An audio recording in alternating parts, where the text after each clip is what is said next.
So, what do you think this diamond-shaped mark means? A tattoo?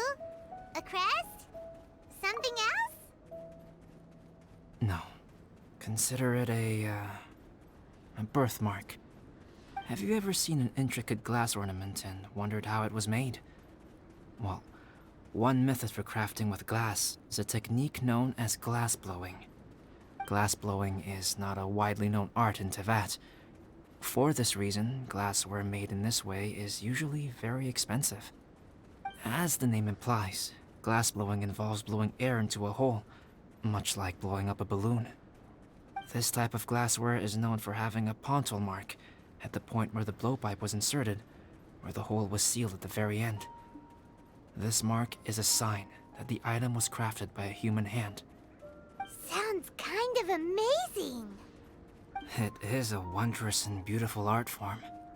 Alice says that these marks are seen as proof of the maker's fine handiwork, the only flaw in an otherwise perfect work of art. My mark is something similar to this. The difference between synthetic and natural life lies in the directional flow of the life force. The energy of a natural life form flows out from within. That's why flower buds bloom and curled leaves unfold. And it's the very reason we watch and wonder at blossoming flowers. Creating life artificially, on the other hand, involves, to a certain extent, the introduction of an external source of energy into the embryonic life form. When the hole where the life force was infused is sealed at the end, it leaves a mark not dissimilar to the pontal mark in blown glasswares.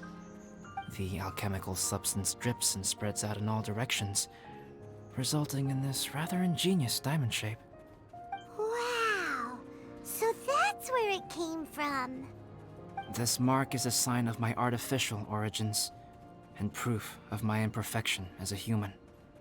I presume that the impostor intentionally avoided replicating this mark, so as not to become less than perfect himself.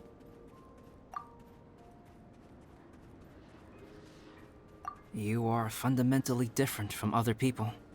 I have few qualms about sharing my secrets with you.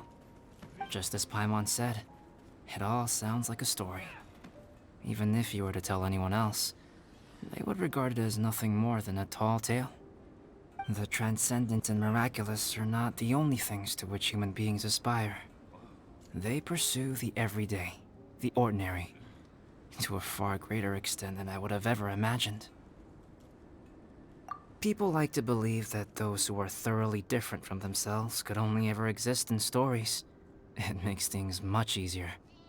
Or, in other words, all the unfathomable things we've seen recently would make good material for a novel. I have friends who write novels. If they wrote this story, it'd probably be even more complex. Making up stories is easy. Even Paimon can do that. Oh. I didn't know you had that kind of talent. Paimon's the best guide in Teyvat. Making up stories is a piece of cake. In that case, how about we have a storytelling contest? We can base our stories on the events of the last few days. Sounds great! But we still have to help out the Adventurers Guild. I understand. Creativity is something that cannot be rushed. Take your time, and come back when you have found some inspiration.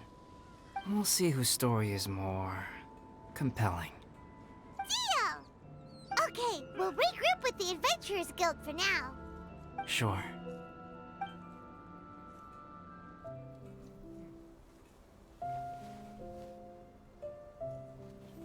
My story. Yes, I should have known. Master's failed specimen in the dragon's belly. This is where the story truly begins.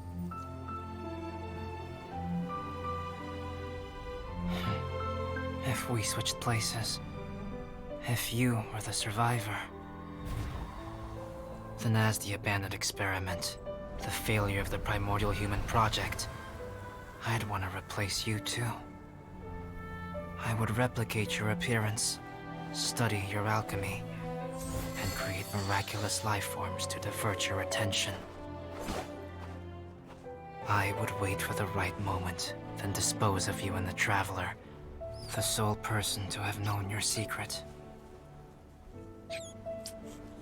And then, I could finally experience the joy of being brought into the world.